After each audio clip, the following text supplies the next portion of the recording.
안녕하세요. 그날의 이야기입니다. 채널 구독하시면 매일 올라오는 재미있는 영상을 빠르게 보실 수 있습니다. 그럼 바로 이야기 시작합니다.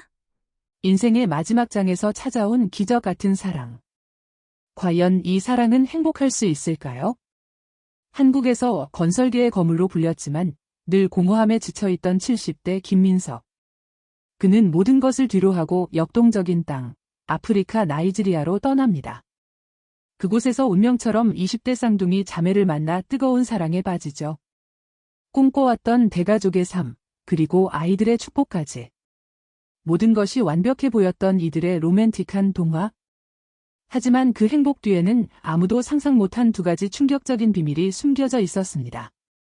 과연 김민석은 이 모든 진실을 마주하고도 사랑과 가족을 지켜낼 수 있을까요? 지금부터 그의 파란만장한 나이지리아 여정을 통해 삶의 진정한 의미를 찾아보세요. 김민석은 70대 초반의 한국 남자였다. 그의 삶은 흡사 잘 짜인 거미줄 같았다. 겉으로는 빈틈없이 완벽해 보였지만 그 안에는 얽히고 설킨 고독과 회한이 묵묵히 쌓여 있었다. 그는 한국 최고의 명문 공과대학을 졸업하고 대기업 건설회사에서 40년 넘게 해외 사업 본부장으로 일했다. 그의 탁월한 사업 수완과 현장 지휘 능력은 수많은 해외 건설 프로젝트를 성공으로 이끌었고, 그는 업계에서 건설계의 거물이자 철의 리더라는 별명을 얻으며 승승장구했다. 늘 바쁘게 살았다. 새로운 시장을 개척하기 위해 세계 곳곳을 누볐고, 주말에도 다음 계약을 위한 전략 분석에 매달리는 게 일상이었다. 그의 삶의 목표는 오직 회사에서 인정받고 최고 경영자의 자리에 오르는 것이었다. 그는 자신을 감성보다는 철저히 이성이 지배하는 현실적이고 강인한 사람이라 여겼다. 그의 결혼 생활 역시 표면적으로는 완벽했다. 단아하고 내조에 능한 아내, 그리고 그의 뒤를 이어 대기업에 취직한 두 자녀. 모두 번듯하게 성장하여 제 몫을 하며 살고 있었다. 하지만 그들의 관계는 늘 정해진 비즈니스 미팅 같았다. 서로에게 필요한 정보를 주고받을 뿐 깊은 감정적 교류는 없었다. 대화는 주로 자녀 교육 문제나 재정 관리에 국한되었고 개인적인 감정이나 내밀한 속내는 나누지 않았다. 자녀들은 그의 권위적인 모습에 다소 거리를 두었고 그들의 삶에 적극적으로 개입하는 일도 드물었다.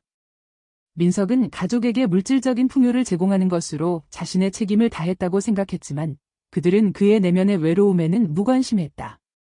그는 가족이라는 울타리 안에서도 자신은 여전히 혼자라는 느낌을 지울 수 없었다. 평생을 일과 성공에 바친 결과 그는 자신을 잃어버린 듯했다. 겉으로는 모든 것을 가졌지만 내면은 텅 비어 있었다. 정년퇴직 후 그의 삶은 갑작스럽게 멈춰 선 듯했다. 매일 아침 출근하던 고층 빌딩, 쉼없이 이어지던 해외 출장, 동료들과의 치열한 경쟁이 사라지자 그에게 남은 것은 텅 빈 시간과 끝없는 공허함이었다. 아내는 퇴직 후에도 친구들과 봉사활동에 몰두하며 바빴고 자녀들은 이제 아예 외국에서 생활하며 연락도 드물었다. 그는 자신이 평생 쌓아올린 성공이 결국 껍데기에 불과했다는 사실을 깨달았다. 거울 속 자신의 모습, 깊어진 눈가의 주름과 지친 눈빛을 보며 자신이 진정으로 원하는 삶은 무엇이었을까 되물었다. 그는 한국 사회의 치열한 경쟁과 관계 속에서 진정한 자신을 잃어버렸다고 느꼈다. 그는 어렸을 적부터 남들처럼 북적이는 삶보다는 혼자만의 시간을 즐기던 사람이었다. 소심하고 내성적인 성격 탓에 인간관계에 서툴렀고 깊은 관계를 맺는 것을 어려워했다. 하지만 그의 내면에는 늘 새로운 것에 대한 갈망과 자유에 대한 동경이 존재했다. 그는 획일적인 한국 사회의 기준과 빡빡한 경쟁 속에서 자신의 본 모습을 잃어버렸다고 생각했다. 이제 그는 더 이상 남의 시선에 얽매이지 않고 진정으로 자신이 원하는 삶을 살고 싶었다. 그는 오래된 세계 지도를 펼쳐놓고 잊었던 꿈을 되살리려 애썼다. 젊은 시절, 그는 아프리카 건설 현장을 담당하며 나이지리아를 방문했다. 그는 그곳에서 접한 강렬한 생명력, 다채로운 부족 문화, 그리고 사람들의 활기찬 에너지에 깊은 인상을 받았다. 특히 나이지리아 남서부 요루바족 사회에서 흔히 볼 수 있는 쌍둥이에 대한 특별한 인식은 그의 기억 속에 강렬하게 남아 있었다. 요루바족은 쌍둥이를 신성하게 여기고 행운의 상징으로 여긴다는 사실을 알게 된 후 그는 묘한 호기심을 느꼈다. 그는 언젠가 꼭 한번 나이지리아에 가서 그들의 삶을 직접 경험하고 그 활기찬 분위기 속에서 자신을 잃어버리고 싶다는 막연한 꿈을 꾸었다. 은퇴 후 그는 그 잊었던 꿈을 다시 꺼내 들었다. 그는 아내에게 나이지리아 여행을 제안했지만 아내는 이해할 수 없다는 듯 손사래를 쳤다. 그 나이에 무슨 나이지리아예요? 그냥 편하게 한국에서 쉬세요. 피곤하게 왜 오지까지 가려고 해요? 아내의 무심한 반응에 민석은 더 이상 미련을 두지 않았다. 그는 조용히 여행 계획을 세웠다. 아내에게는 더 이상 함께 살 수 없다는 통보를 전했다. 아내는 예상했던 일이라는 듯 차갑게 고개를 끄덕일 뿐이었다.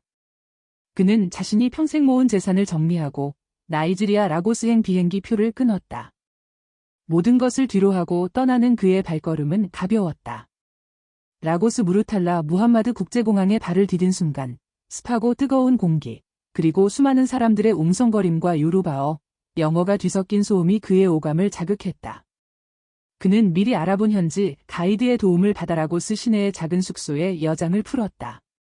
며칠간 도시에 머무르며 현지 분위기를 익혔고 나이지리아 사람들의 삶의 방식을 조심스럽게 관찰했다. 사람들은 느긋하고 열정적이었으며 얼굴에는 밝은 미소가 가득했다. 그는 한국에서 느꼈던 빡빡한 경쟁과 시간에 쫓기는 삶과는 전혀 다른 분위기에 압도되었다. 가이드는 민석이 나이지리아 문화, 특히 요르바족의 전통에 관심을 보인다는 말에 조금 놀란 듯했지만 이내 능숙하게 그를 현지 전통 결혼 중개인에게 연결해 주었다. 나이지리아에서는 일부 다처제가 법적으로 허용되지 않지만 요르바족과 같은 특정 부족 사회에서는 관습적으로 일부 다처혼이 이루어지는 경우가 많았다. 중개인은 살집이 좀 있고 눈빛이 선량한 중년 여성으로 민석의 사연을 듣고 고개를 끄덕였다. 그녀는 민석의 나이와 한국에서 왔다는 점, 그리고 경제적 능력을 꼼꼼히 살폈다. 부족 사회에서는 남성에게 모든 아내와 자녀들을 동등하게 부양할 경제적 책임이 따랐기 때문이었다. 민석은 자신이 평생 모은 재산이 한국에서는 평범한 수준이었을지 몰라도 이곳에서는 충분히 안정적인 삶을 꾸릴 수 있을 정도의 액수임을 설명했다. 첫 번째 만남은 라고스 외곽의 요르바족 마을에서 이루어졌다. 민석은 가이드와 중개인과 함께 문이 열린 집으로 들어섰다. 흙벽으로 지어진 소박한 집 안에는 2명의 아름다운 여인이 앉아 있었다. 놀랍게도 그녀들은 쌍둥이 자매였다. 그녀들의 이름은 아이다와 아델라.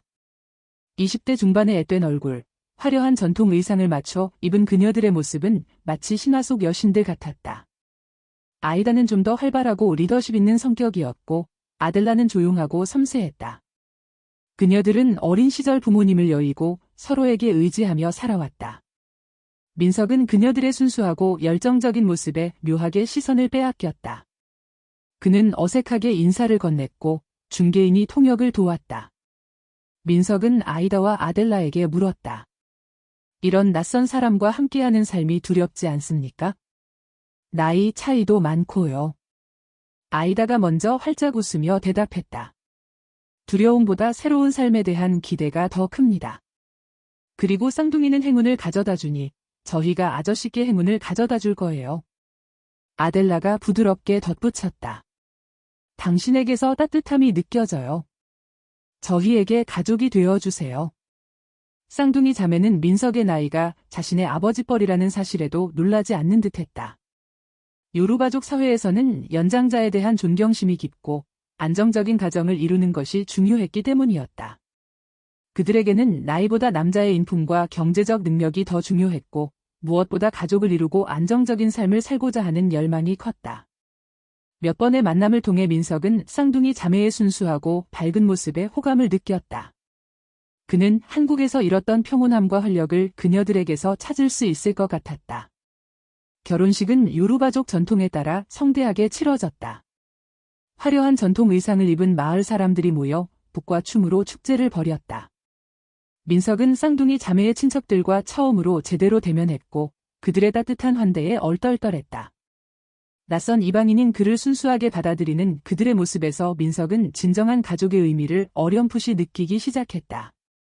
아이다와 아델라는 능숙하게 집안일을 돌봤고 민석이 나이지리아 생활에 적응할 수 있도록 세심하게 배려했다. 그녀들은 민석에게 요르바어 몇 마디를 가르쳐 주었고 현지 음식과 문화를 소개했다. 그는 특히 나이지리아의 주식인 푸푸와 수야, 소여에 점차 익숙해졌다. 민석은 그녀들의 도움 덕분에 낯선 환경에 빠르게 동화될 수 있었다.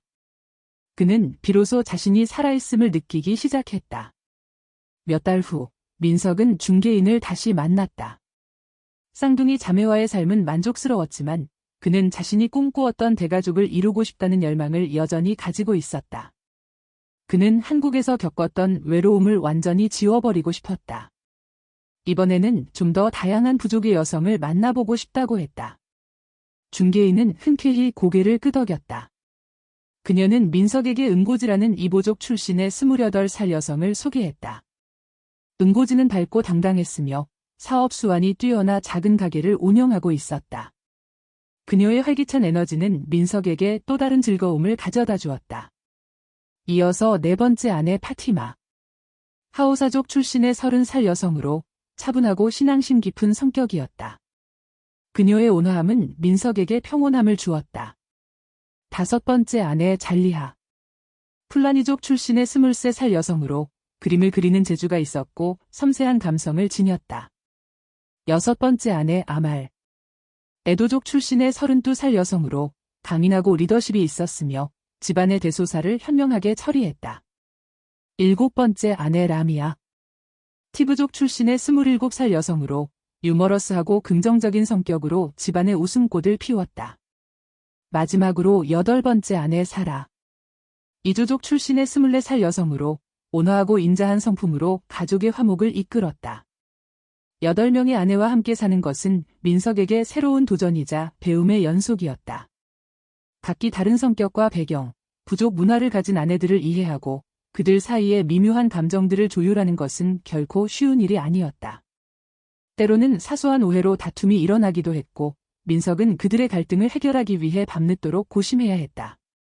하지만 그는 자신이 한국에서 잃었던 진정한 가족의 의미를 이곳에서 찾고 있었다. 그는 아내들 각자에게 공평하게 시간을 할애하고 그들의 의견을 존중하며 가정을 이끌어 나갔다. 아내들 역시 서로에게 때로는 경쟁심을 느끼면서도 결국은 한 남자의 아내이자 한 가족의 구성원으로서 서로를 이해하고 협력하는 법을 배워갔다. 특히 아말은 집안의 어른으로서 갈등이 생길 때마다 지혜롭게 중재했다. 어느 날 아이다가 조심스럽게 민석에게 임신 소식을 알렸다. 민석은 순간 놀라움과 함께 알 수 없는 감격에 휩싸였다. 70년 평생 그는 자식들을 그저 길러야 할 존재이자 사회적 의무의 대상으로만 생각했었다. 한국에서는 그저 아파트 한 채의 자녀 둘을 키우는 것이 성공의 척도였을 뿐 아이 자체에 대한 애착은 크게 없었다. 그런데 지금 그의 품에 안길 아이는 순수한 기적처럼 느껴졌다. 그는 아이다의 손을 잡고 눈물을 글썽였다. 텅 비었던 그의 노년이 이 아이로 인해 비로소 채워질 것이라는 확신이 들었다. 얼마 지나지 않아 아델라, 은고지, 파티마, 잘리하, 아말, 라미아, 사라 또한 연이어 임신 소식을 전했다. 연달아 들려온 기쁜 소식에 민석은 난생 처음 느껴보는 충만한 행복감을 맛보았다. 그는 이제 진정으로 살아있음을 느꼈다. 아이들이 태어나면 그의 텅 비었던 삶은 비로소 완성될 것이라 믿었다. 민석은 아이들을 위한 유아용품을 사고 아내들을 위해 더 넓은 집을 지을 계획을 세웠다. 그는 아내들에게 최고의 환경을 제공하고 싶었다. 특히 첫째 아이를 임신한 아이다에게 각별한 신경을 썼다. 그녀는 민석의 배려에 감동한 듯 더욱 온화한 미소를 지었다. 다른 아내들도 임신이라는 공동의 경험에 몰입하는 듯 보였다. 민석의 집에는 행복한 웃음소리가 끊이지 않았다. 그는 한국의 자식들에게도 이 소식을 전해야 할지 고민했다. 하지만 왠지 모르게 망설여졌다. 그들이 과연 자신의 이 새로운 삶을 이해해줄까? 그들은 아마도 그를 비난할 것이 분명했다. 민석은 그저 현재의 행복에 집중하기로 했다. 아이들은 예정일에 맞춰 차례로 태어났다. 아이다는 아들을, 아델라는 딸을, 은고지는 아들을, 파티마는 딸을, 잘리아는 아들을, 아말은 딸을, 라미아는 아들을, 그리고 사라는 건강한 딸을 낳았다. 민석은 생애 처음으로가 태어난 자신의 아이들을 품에 안았다. 그들의 작은 몸에서 느껴지는 온기, 그리고 순수한 존재감은 민석의 가슴을 뜨겁게 달구었다. 그는 아이들의 이름을 직접 지어주었고 밤마다 아이들의 요람 옆에 앉아 자장가를 불러주었다. 그의 노년은 이전과는 전혀 다른 의미로 충만해졌다. 그는 매일 아침 아이들의 웃음소리에 잠을 깨고 그들의 작은 손을 잡고 산책하며 저녁에는 아내들과 함께 식탁에 둘러앉아 이야기를 나누었다. 한국에서 경험하지 못했던 진정한 가족의 따뜻함이었다. 이 아이들이야말로 그가 평생 찾아 헤매던 존재들이었다. 아이들이 자라면서 민석은 종종 자신을 닮은 점을 찾아내며 흐뭇해했다. 아들들은 듬직하고 딸들은 사랑스러웠다. 그는 아이들이 서로를 아끼고 여덟 엄마를 따르는 모습을 보며 세상에서 가장 큰 부자가 된 듯한 기분이었다. 나이지리아의 전통에 따라 아이들은 부족의 언어와 문화를 자연스럽게 익혔다. 마을 사람들도 그의 대가족을 따뜻하게 맞아주었고 아이들이 무럭무럭 자라는 것을 보며 함께 기뻐했다. 가끔 한국에서 연락이 오기도 했지만 민석은 적당한 핑계를 대며 전화를 끊었다. 그는 이곳에서의 삶이 너무나 소중했기에 그 행복이 깨지는 것을 원치 않았다. 그는 아이들이 자신처럼 사랑과 행복이 넘치는 삶을 살기를 바랐다. 그는 아이들이 겪을 수도 있는 문화적 충돌이나 정체성 혼란에 대해서는 애써 외면했다. 그저 지금 이 순간의 행복만이 중요했다. 하지만 그의 행복은 예상치 못한 그림자에 가려져 있었다. 어느 날 첫째 아내인 아이다가 그에게 조심스럽게 말을 꺼냈다. 그녀의 목소리는 평소보다 낮고 조심스러웠다. 민석, 사실 당신에게 말해야 할 것이 있어요. 우리 아들. 당신의 친아들이 아니에요. 민석은 순간적으로 숨이 멎는 듯했다. 그는 아이다의 말을 이해할 수 없었다. 그녀는 눈물을 흘리며 과거를 털어놓았다. 그녀는 이전 남편과의 사이에서 아이를 가질 수 없었고 그것 때문에 버림받았었다고 고백했다. 민석을 만나기 전부터 그녀는 아이를 간절히 원했고 민석이 아이를 그토록 바란다는 것을 알았기에 친정 조카를 자신의 아들인 것처럼 속였던 것이었다. 그녀는 민석에게 안정적인 삶을 얻고 싶었고 아이를 통해 그에게 영원히 함께할 명분을 주고 싶었다고 흐느꼈다. 민석은 충격으로 말을 잇지 못했다. 그에게 찾아왔던 행복이 순식간에 신기루처럼 사라지는 기분이었다. 그는 자신이 그토록 갈망하던 가족이라는 것이 사실은 철저하게 기만당한 결과였다는 사실을 받아들이기 어려웠다. 평생토록 남들에게 보이기 위한 삶을 살았다고 자책했던 그가 이번에는 자신이 가장 간절히 원했던 진정한 가족을 위해 기만당했다는 사실이 너무나 비참했다. 그는 아무 말도 할 수 없었다. 그의 세상이 무너져 내리는 듯했다. 며칠 밤낮을 잠 못 이루며 고민하던 민석은 다른 아내들에게도 혹시나 하는 의심을 품게 되었다. 그는 한 명씩 아내들을 불러앉히고 조심스럽게 물었다. 그리고 그의 예상은 끔찍하게도 맞아떨어졌다. 아델라는 자신이 임신할 수 없는 몸이었기에 오빠의 딸을 데려왔다고 고백했고 은고지는 자신의 조카를, 파티마는 이웃의 아이를, 잘리아는 오래전 사망한 언니의 아들을, 아말은 자신의 먼 친척의 딸을, 라미아는 고아원에서 데려온 아이를, 그리고 사라는 자신의 친동생의 아들을 데려와 그의 아이인 것처럼 속였다고 털어놓았다. 8명의 아내 모두 그를 속였던 것이다. 그들의 고백은 마치 망치로 머리를 얻어맞은 듯한 충격이었다. 그는 자신이 8번이나 속았다는 사실에 분노와 좌절감을 느꼈다. 그가 그토록 사랑했던 8아이들이 모두 자신의 친자가 아니었다니? 그는 자신이 얼마나 어리석었는지, 얼마나 쉽게 속아 넘어갔는지 깨달았다. 그의 눈에는 이글거리는 분노와 함께 주체할 수 없는 슬픔이 차올랐다. 그는 자신이 꿈꾸었던 완벽한 행복이 철저하게 거짓 위에 세워진 허상이었음을 깨달았다. 민석은 아내들에게 어떻게 해야 할지 알 수 없었다. 그들을 용서해야 할까? 아니면 이 모든 것을 끝내야 할까? 그는 자신을 속인 그들의 행동에 배신감을 느꼈지만 동시에 그들이 아이를 간절히 원했던 마음도 이해할 수 있었다. 그들은 그저 삶의 안정과 아이를 통한 행복을 원했을 뿐이었다. 한국에서 가족을 통해 공허함을 느꼈던 그가 나이지리아에서 비로소 진정한 가족을 찾았다고 믿었으나 그조차도 허위의 기만에 불과했다는 사실은 그를 절망케 했다. 민석은 자신의 지난 삶을 되돌아보았다. 한국에서의 삶에서도 그는 늘 가면을 쓰고 살지 않았던가. 회사의 성공을 위해, 사회적 지위를 위해 자신을 속이고 타인을 속였다. 어쩌면 그들 역시 자신처럼 간절히 원하는 것을 위해 어쩔 수 없는 선택을 했을지도 모른다는 생각이 들었다. 그는 문득 자신에게 찾아온 이 아픔이 어쩌면 자신을 돌아보게 하는 계기일지도 모른다고 생각했다. 자신이 그들에게서 진정한 가족을 찾으려 했던 것처럼 그들도 민석에게서 자신들의 욕망을 채우려 했던 것이었다. 그는 오랜 고민 끝에 8 아내들을 모두 불러앉혔다. 그의 얼굴에는 피로와 슬픔이 역력했지만 눈빛만은 단호했다. 당신들이 나를 속인 것은 분명히 잘못된 일입니다. 하지만 나는 당신들을 사랑하고 우리 아이들을 사랑합니다. 이 모든 것을 거짓으로 만들고 싶지 않습니다. 그는 더 이상 화를 내지 않았다. 그의 목소리에는 깊은 슬픔과 체념이 섞여 있었다. 그는 한국에서의 삶에서도 늘 타인의 기대와 시선에 맞춰 자신을 속여왔다. 이제 이 마지막 삶의 여정에서까지 자신을 속인 거짓에 무너지고 싶지 않았다. 아내들의 거짓말은 그의 삶에 다시 한번 깊은 그림자를 드리웠지만 그는 이 고통마저도 자신이 겪어야 할 운명이라 받아들이기로 했다. 그는 아내들과 8 아이들이 자신의 삶에 가져다준 진정한 기쁨과 사랑을 외면할 수 없었다.